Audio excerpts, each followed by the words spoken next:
सदैव सावधान रहकर आराध्य देव के सिवा किसी से अपनापन न कर बैठे। किसी से भी अपनापन किया तो परिणाम में वो मारा जाएगा।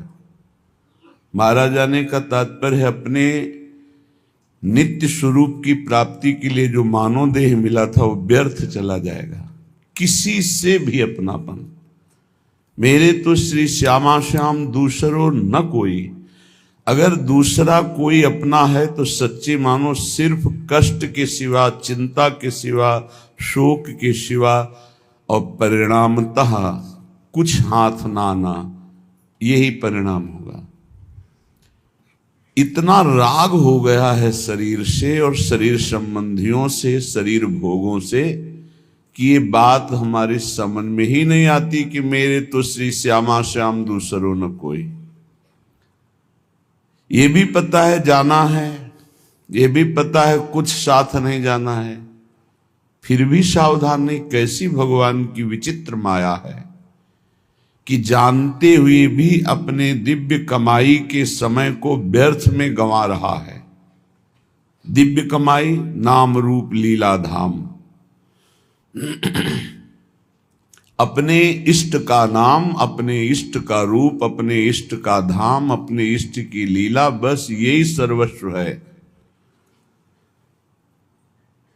ये जो श्यामा श्याम की रसमयी उपासना है, श्रीपाद कह रहे थुत्कारयन्तो भजताम सर्वानंद रसोन्नति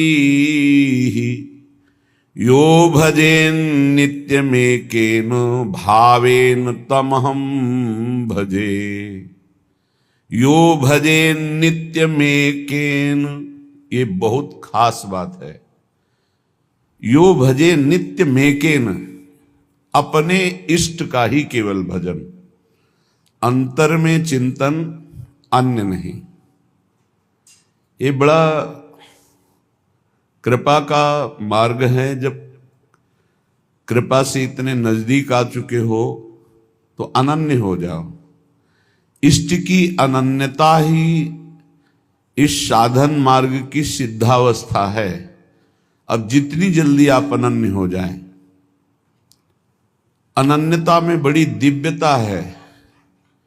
अनन्यता में इष्ट चूक नहीं देखता है। अनन्यता में निश्चित भगवत प्राप्ति होती है। अनन्यता ही परम साधन, परम सिद्धि दोनों है। साधन तभी माना जाएगा जब इष्ट की अनन्यता है, और सिद्धावस्था तभी प्रकाशित होती जब इष्ट की अनन्यता है। बोले और भोगों की बात, लोक लोकांतर के सुखों की बात तो थुत्कारयन्तो, थूक देने योग्य, इनमें कोई सार बात नहीं।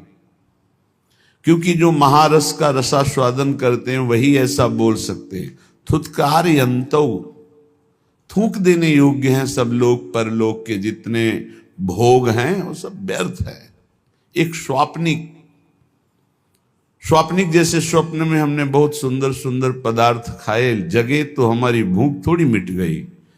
ऐसे ही भोगते हुए कितना समय व्यतीत हो गया, पर क्या हमारी भूख मिटी क्या?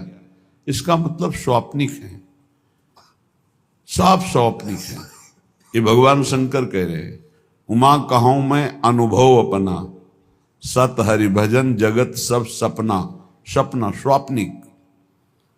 इसलिए थुत्कारयन्तो, जिन तुम भोगों में अपने दिव्य समय को नष्ट कर रहे हो, महापुरुषों ने जब भगवदानंद की अनुभूति की तो उनको ऐसा लगा कि लोक लोकांतर के सारे सुख थूक देने योग्य हैं, कड़वे हैं, विषैले हैं। ब्रह्मादि के भोग सब विष सम लागत ताहि, नारायण ब्रज चंद की लगन लगी है जाहि।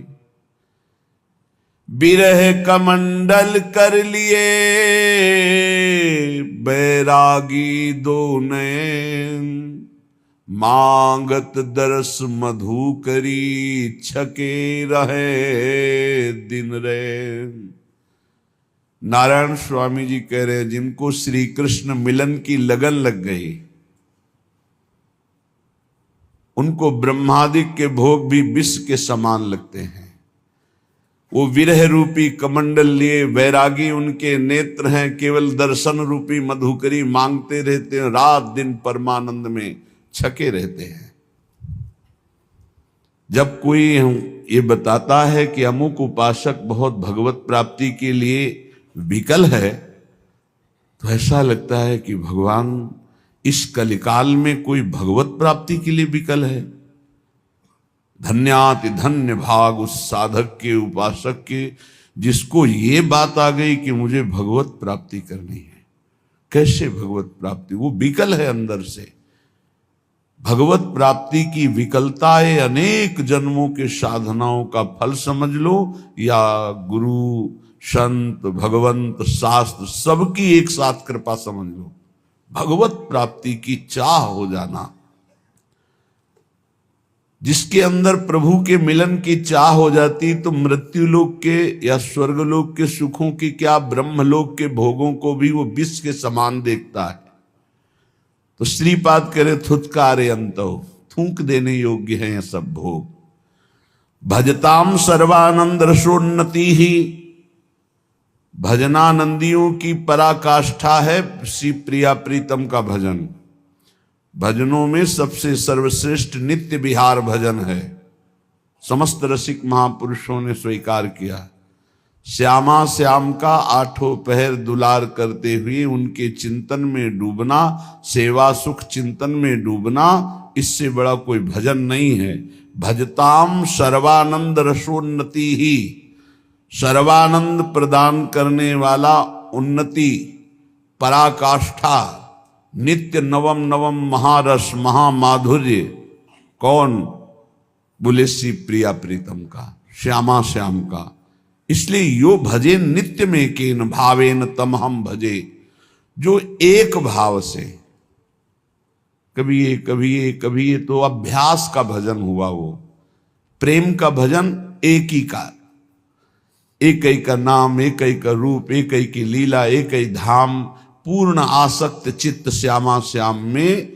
तो श्रीपाद कह रहे हैं मैं ऐसे भजनानंदियों का स्वयं भजन करता हूं, इनकी चरण वंदना करता हूं, इनका नाम स्मरण करता हूं, इनके रूप दर्शन की आकांक्षा, इनके चरणों की सेवा, ये संपूर्ण भजन जो हमारे प्रिया प्रीतम के अनन्य हो करके, अन्य सब भोग विलासता का त्याग करके, लोक लोकांतर की चाह का त्याग करके निरंतरता भजन में बनाए हुए हैं।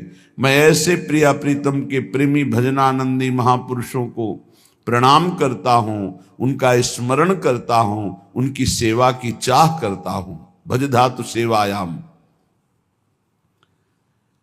त्रिभंगी मुत्तुंगी कृतरस तरंगैर नव नवोन, मदानंगे नीलोज्वल घन निभांगे, दधदहो लसदोहो तंसी, मणिमय वतंसी ब्रजकुला, बलानि विस्रंसी, स्फुरत मम बंसी मुख हरि। अहो, अधरों पर वंशी विराजमान करके जो नित्य नवीन प्रेमोन्माद करने वाली मुरली है, उसे अपने अधरों पे विराजमान करके जब गान करते हैं तो चर अचर सब प्रेम से युक्त हो जाता है, चैतन्य समाधिस्थ हो जाते हैं और जड़ में चैतन्यता आ जाती, द्रवण होने लगता है। ऐसे मोर मुकुट धारण करने वाले, इंद्रनीलमणि की कांति, मणिमय कुंडल धारण करने वाले और नवीन नवीन महान प्रेम स्वरूपा प्रेमी रसिकों के द्वारा जो भावदेह को प्राप्त हैं, उनसे घिरे हुए हैं और प्रेम क्रीड़ा परायण हैं, ऐसे ललित त्रिभंगी त्रिभंगी मुत्तुंगी कृत रस तरंगैर नव नवोन्मादैर, जिनके श्रीअंग के दर्शन मात्र से नव नवायमान प्रेमोन्माद प्रकट होता है, जो नवीन नवीन रसिक महापुरुष भावदेह को जो प्राप्त हैं वो घेरे हुए हैं, जो ललित त्रिभंगी होकर अधरों पर मुरली विराजमान करके वादन कर रहे हैं, वंशी नाद कर रहे हैं, ऐसे प्रभु श्री हरि हमारे हृदय में स्फुरित हों, ऐसी श्री किशोरी जो हमारे हृदय में स्फुरित हो, ऐसा श्री वृंदावन हमारे हृदय में स्फुरित हो। देखो, प्रगट वृंदावन में विराजमान हो, इसका फल होगा हृदय में वृंदावन का प्रादुर्भाव हो जाना। यहां आप जो वृंदावन प्रगट देख रहे हो, इसमें काम क्रोध लोभ मोह मद मत्सर इनका पहरा है, बहुत जोर का पहरा है। चूक गए तो मार के गिरा दिए जाओगे। लेकिन जब हृदय देश में वृंदावन का प्रादुर्भाव होता है, तब इनका प्रवेश ही नहीं होता है। श्री रसिक शेखर भगवत रसिक जी महाराज कह रहे हैं, हमारे वृंदावन उर और माया काल जहां नहीं व्यापे, जहां रसिक सिर मोर, हमारे वृंदावन उर और छूट जात सत असत वासना, मन की दौरा दौर, भगवत रसिक बतायो श्री गुरु अमल अलौकिक ठोर, हमारे वृंदावन उर और। श्री गुरुदेव भगवान की कृपा से प्राप्त नाम मंत्र उपासना के प्रभाव से हमारे हृदय में और वृंदावन जागृत हुआ है। और वृंदावन यहाँ निर्माण हो रहा है, यहाँ विनाश लीला भी दिखाई दे रही है, पालन लीला भी, अर्थात मायाकृत त्रिगुण का खेल यहां भी दिखाई दे रहा है।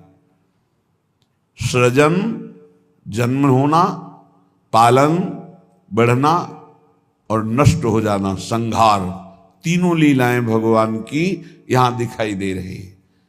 शरीर बढ़ रहे हैं, नष्ट हो रहे हैं, जन्म ले रहे हैं, बढ़ रहे हैं, नष्ट हो रहे हैं, दृश्य बदल रहा है, नष्ट हो रहा है। लेकिन जब गुरु प्रसाद से इसी धाम में उपासना परिपक्व होती तो हृदय में जो वृंदावन जागृत होता है, बोले पहली बात, इस त्रिगुण माया का प्रभाव प्रवेश नहीं करता, जो दिव्य वृंदावन हृदय में प्रकाशित होता है। माया और काल, कालातीत वृंदावन, त्रिगुणातीत वृंदावन, माया काल जहां नहीं व्यापे, त्रिगुण माया का प्रभाव हृदय के वृंदावन में नहीं पड़ेगा, काल का प्रभाव हृदय के वृंदावन में नहीं पड़ेगा। जहां रसिक सिरमौर, जहां हमारे आचार्य गुरुदेव सहचरी स्वरूप से निरंतर सेवा में विराजमान है, जब इस वृंदावन का हृदय में जागृत होता है तो असत वासना की कौन बात करे, सद वासना भी नहीं रह जाती। छूट जात सत असत वासना, मन की दौरा दौर, ये जो मन चंचल होकर के लोक लोकांतर के भोगों में भटक रहा था, अब प्रियालाल के प्रेम रस में, नवनिभृत निकुंज की शोभा में ये अटक गया। इसकी दौड़ भागने की सामर्थ्य गई, पंगु हो गया मन। ना माया का प्रवेश त्रिगुण, ना काल का प्रवेश कालातीत।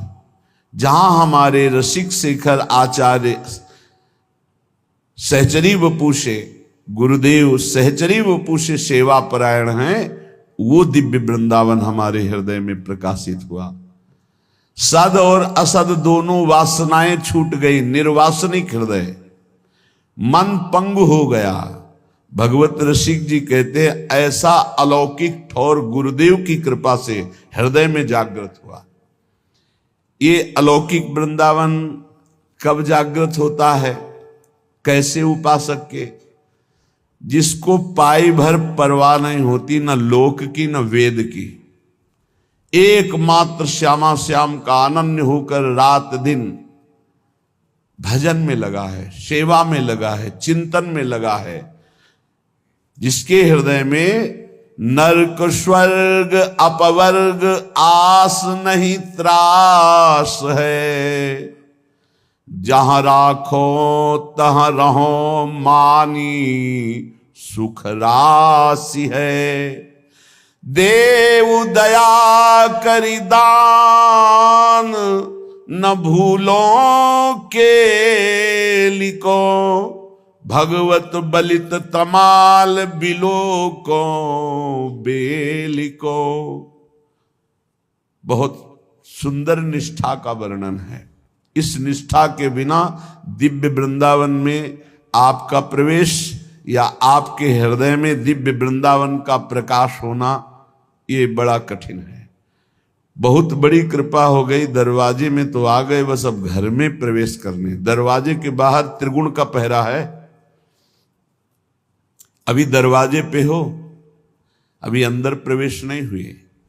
सतोगुण तमोगुण रजोगुण इसका देखो लीला विलास दिखाई दे रहा है, कुछ बुरा कुछ अच्छा कुछ विनाश लीला ये दिखाई दे रही। इसका मतलब त्रिगुण दृष्टि है और अभी त्रिगुण को आप देख पा रहे हैं। कुछ निर्माण हो रहा है, कुछ टूट रहा है, कुछ ऐसे काल का भी प्रभाव दिखाई दे रहा है, अवस्था का भी प्रभाव दिखाई दे रहा है। मन की दौड़ा दौड़ भी नहीं मिटी है, वासना भी है सदसद, अभी वृंदावन में प्रवेश नहीं हुआ।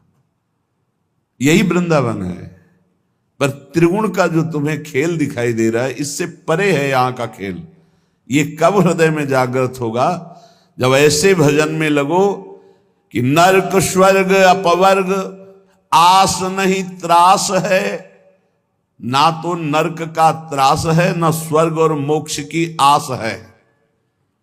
स्वर्ग मिले नरक मिले परम पद मिले बिल्कुल कोई परवाह नहीं। जहां राखो तहां रहो मान सुख राशि है, जहां रखो जैसे रखो, महलों में रखो चाहे झोपड़ी में बास दो, ये सुख राशि मान करके रहूंगा, दुखी नहीं होऊंगा। ये निष्ठा दिव्य वृंदावन के लिए चाहिए, जो हृदय में भगवत रसिक जी कहते हैं गुरु प्रसाद से अमल अर्थात निर्मल माया रहित अलौकिक अर्थात जो शास्त्र और बड़े बड़े विद्वानों की भी दृष्टि में ना आवे वो अलौकिक, लोक परलोक से भी परे अलौकिक, ब्रह्मा की रचना से भी परे अलौकिक, अमल अलौकिक ठाव। ये शब्द देखो, सत्संग है, जहां राखो तहां रहो मान सुख राशि है।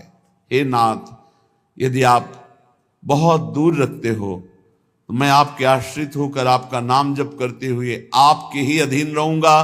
कहीं भी रखो, मान सुख राशि है, मैं वहीं रहूंगा। और ऐसा आपने कर दिखाया भगवत रसिक जी, अनन्य वृंदावन धाम के। थोड़ा दुखद घटनाएं होती इसलिए उनका वर्णन करने का भाव नहीं बन पाता। इनकी यही निष्ठा थी कि ब्रज के समस्त जन भगवत स्वरूप हैं, जाति पक्ष नहीं देखना चाहिए। ऐसा गुरुजनों ने, महापुरुषों ने, ऐसा वाणीकार रसिक जनों ने स्थापित किया है। व्यास रसिक तेई बड़े ब्रजते अनत न जाई, वृंदावन के स्वपचलों जूठन मांगे खाही। तो इसी रस सिद्धांत में भरे हुए भगवत रसिक जी ने एक दिन एक ऐसे घर से जिनका धोबी कुल में जन्म हुआ, उस घर से भिक्षा ली। कुछ द्वेष करने वाले जन स्वाभाविक होते हैं। महामहिम रसिक शिरोमणि श्री ललित मोहिनी देव जी के पास शिकायत पहुंची, कई बड़े रसिक और सब मिलके कि ये तो बड़े भजनानंदी हैं, मानते हैं, बड़े विरक्त हैं, ये भी मानते हैं, पर ये तो धर्म के विरुद्ध आचरण कर रहे हैं। ये तो अमुक के घर में रोटी मांग के खाए। यद्यपि बहुत ही पहुंचे हुए महापुरुष श्री पूज्य ललित मोहिनी देव जी बुलाया और कहा ये सब शिकायत कर रहे हैं, आप ऐसा क्यों? तो का भगवान ब्रज में संपूर्ण ब्रजवासी भगवत स्वरूप हैं, यहां तो जाति पक्ष देखा ही नहीं जाता। तो उन्होंने कहा कि बड़ों की बात सुननी चाहिए। तो कहा बड़ों ने ही लिखा है वाणियों में और बड़ों ने ही ऐसा आदेश किया है, क्योंकि हरिराम व्यास जी बड़ों में ही हैं। बड़े बड़े और भी रसिक महापुरुष बहुत से वाणियों में पाया है हरिराम व्यास जी का यशगान करते हुए। अष्टाचार्यों की वाणियों में भी है कि व्यास जैसे तो सिर्फ व्यास ही है, दूसरा कौन हो सकता है। हरिराम व्यास जैसे तो सिर्फ हरिराम व्यास जी ही है, ऐसा वाणी में। व्यास मिठाई विप्र की तामे लागे आग, वृंदावन के स्वपच की जूठन खइए मांग। ये रसिक महापुरुष उन्होंने कहा कि नहीं, तुम्हारी ये सब नहीं, तुम्हें नहीं जाना चाहिए, तुम ये विरुद्ध कार्य किए। यद्यपि हम समझ रहे हैं कोई गलती नहीं है, फिर भी चार संत महंत कह रहे, चार लोग कह रहे, तो तुम्हें स्वीकार करना चाहिए, तुमसे गलती हो गई। आप कहते हैं तो स्वीकार करते हैं, वस्तुतः महापुरुषों ने कहा है कि आप मांग सकते हैं, पर आप आदेश कीजिए, अगर गलती आप कहते हैं तो हमें दंड दे सकते हैं आप। धीरे धीरे विरोध रूप खड़ा हो गया।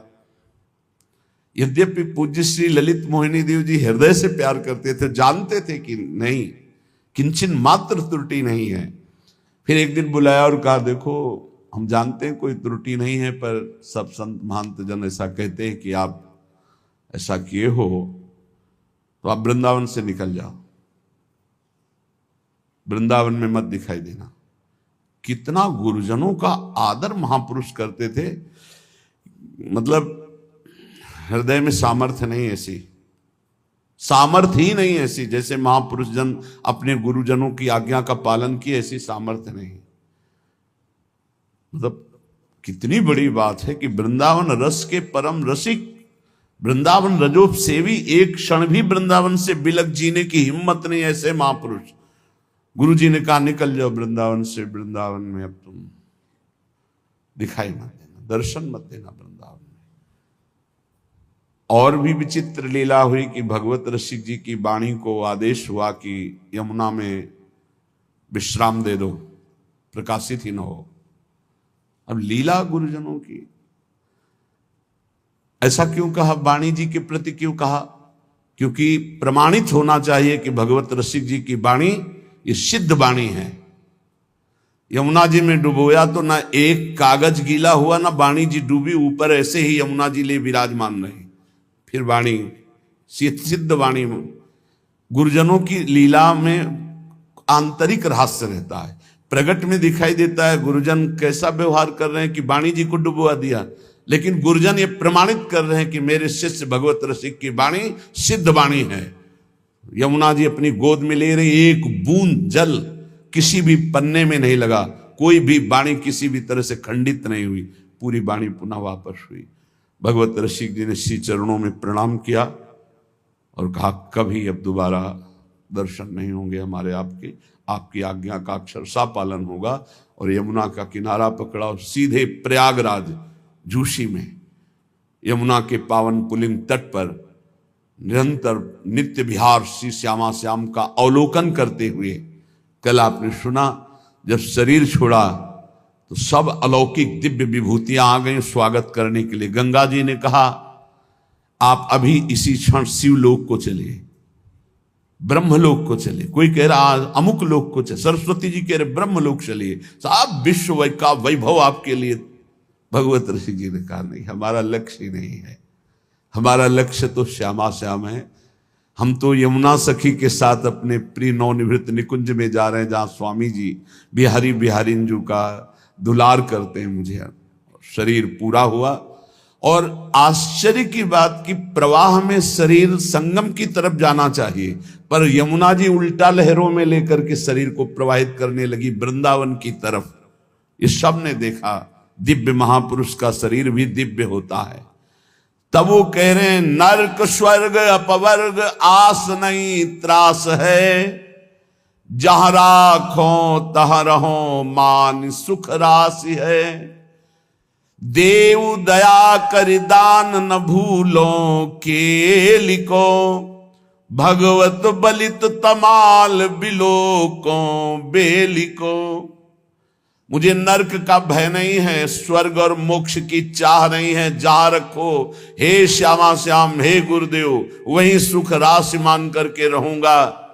बस एक दया करके दान कर दो कि श्याम तमाल पर अर्जी हुई कनक की बेल की तरह मैं युगल सरकार को हर समय देखता रहूं, बस उनकी केल को ना भूलूं, उनके इस मिलन के रूप को देखता रहूं, जहां मनावे वहां रख दो। नरक स्वर्ग अपवर्ग आस नहीं त्रास। और सुख दुख भुगते देह नहीं कछु शंक है, निंदा स्तुति करो राव क्या रंक है। परमारथ व्यवहार बनो कि ना बनो, अंजन हुए मम नयन रसिक भगवत सनो।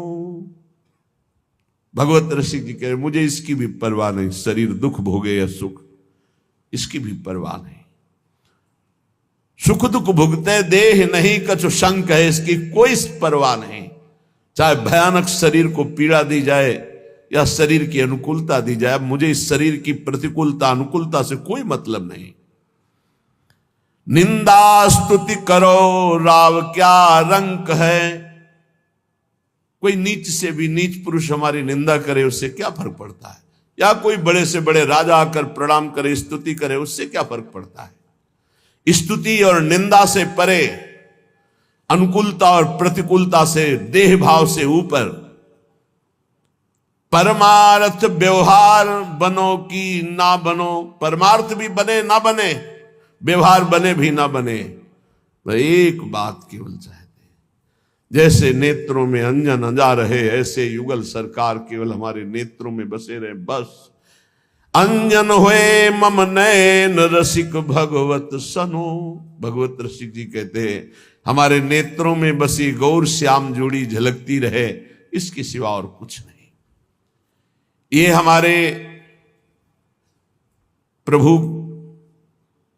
समस्त अवतारियों के अवतार हैं निकुंज बिहारी। भगवत रसिक जी कहते हैं कभी भूल मत करना अन्य आश्रय लेने का, किसी दूसरे का आश्रय मत लेना। बहुत बड़ी जगह ये जो वृंदावन नित्य बिहारी लाल की शरण मिली, बहुत बड़ी जगह मिली है। इसलिए परिचय दे रहे हैं कि ये कौन हैं जिनकी हम ठसक में रहते हैं। हम ठसक में रहते श्यामाजू के, श्यामाजू के अधीन ये लालन है। लालन कौन है? बोले सब कालन को काल, लोक पालन को पाले, आपुन सदा स्वतंत्र नियंता बुद्धि विशाले। उपजावे सब विश्व रमय फिर ताके माही, देखत भूली करे परे भूलन में नाही। सदेश्वर समर्थ हरि सो भगवत असरन शरण, तन मन जन की वेदना हरहु मोद मंगल करन। तन मन की जन वेदना हरहु मोद मंगल करन। जान लो हमारे श्याम सुंदर कौन है। ठसक बहुत जोर की आ जाएगी, लालन तेरे अधीन, जाके अधीन सदाई सांवरो। वो हमारी प्रियाजू तो लालजू कौन है? बोले सब कालन को काल, लोक पालन को पाले। ये हमारे लालजू महाराज एक कालों के भी महाकाल के भी शासन है। देखो ना, महाकाल भगवान शंकर को कहते हैं। भगवान शंकर भी चरणामृत जिनका धारण करते हैं वही भगवान हरि हैं। भगवान शंकर चरणामृत जो गंगा जी है कहाँ धारण करते हैं? हाँ, वही है कालों के काल महाकाल, जो उनके द्वादश स्वरूप ज्योतिर्लिंग के रूप में विराजमान है। हाँ, सौराष्ट्रे सोमनाथम च श्रीशैले मल्लिकार्जुनम, उज्जैन्याम महाकाल ओंकार ममलेश्वरम, परल्याम वैद्यनाथम च डाकिन्याम भीम शंकरम, सेतु बंधे तु रामेशम नागेशम दारुकावने, वाराणस्याम तु विश्वेशम त्र्यंबकम, गौतमी तटे हिमालय तु केदारम, घुस्मेशम च शिवालय, एतानि ज्योतिर्लिंगानि सायं प्रातः पठेन्नरा, सप्त जन्म कृतम पापम स्मरणेन विनश्यति। ये द्वादश ज्योतिर्लिंग हैं, उनमें एक ओंकार भगवान जैसे, ऐसे महाकाल भगवान, विश्वेश्वर भगवान, अलग अलग नामों से इन्हीं भगवान शंकर का है। उज्जैन्याम महाकाल, उज्जैन में विराजमान है महाकाल स्वरूप। एक काल के महाकाल के भी ईश्वर हैं ये भगवान शंकर। जो गंगा जी धारण करते हो हमारे प्रभु का चरणामृत है। गांगम बारी मनोहारि मुरारी चरणच्युतम, त्रिपुरारि शिरश्चारि पापापहारि पुनातुमाम। ये समस्त कालों के भी काल, महाकाल के भी ईश्वर, बड़े बड़े लोकपालों को अपने शासन में रखने वाले ईश्वरों के भी ईश्वर हमारे प्रभु हैं। ये लोकपालों का भी पालन करते हैं। देखो ना, देवराज इंद्र लोकपाल ही तो हैं, वरुण देवता लोकपाल ही तो हैं। वरुण देवता साष्टांग दंडवत कर रहे थे जब भगवान ने अवतार ब्रज में लिया, तो भगवान वरुण देव के अनुचर रात्रि में यमुना जी का अवगाहन करने के लिए नंद बाबा गए। समय का पता नहीं था, निषेध है, ब्रह्म मुहूर्त में ही स्नान करना चाहिए। जो नदियों में स्नान है, जो पावन तीर्थों का अवगाहन है, वो ब्रह्म मुहूर्त में ही करना चाहिए। उसके पहले मानो यमुना जी भी तो शयन करती हैं, विघ्न नहीं डालना चाहिए। यद्यपि वो दर्शन के उद्देश्य से अपहरण किया था। जब नंद बाबा ने देखा कि लाला हमको यहां से ले जाने के लिए आया, तो लाला की दंडवत लोकपाल कर रहे हैं, वरुण देवता स्तुति कर रहे हैं, चरणों का अभिषेक कर रहे हैं, कृतार्थ मान रहे हैं। जब देखा लोकपालों का भी राजा देवराज इंद्र गिरिराज जी को धारण करके सारा अभिमान चूर्ण कर दिया, तो आकर के कामधेनु के सहित भगवान का अभिषेक कर रहे हैं।